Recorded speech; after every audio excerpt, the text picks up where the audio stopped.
Re-victimization and understaffing are two phrases that describe the effects of case backloads in central Wisconsin. Assistant district attorneys are dealing with caseloads 2 to 3 times higher than the average rate.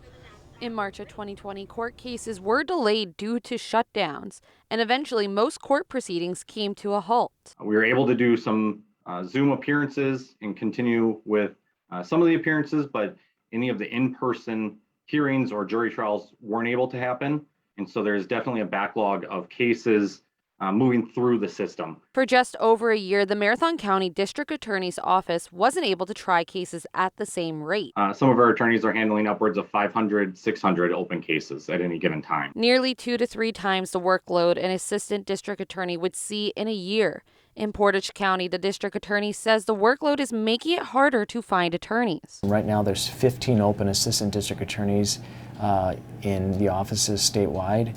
We have an opening right now that we can't fill, and that's problematic. In all the shuffling paperwork and delayed proceedings, there are victims of cases wanting to see some form of justice.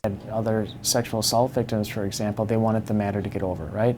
Because the longer they have to think about it being open, and then as we prep and have the trial, it's re-victimization every time they have to talk about it. Now Portage County is trying to cut through their backlog. When the backlog began, we had a 5-year backlog.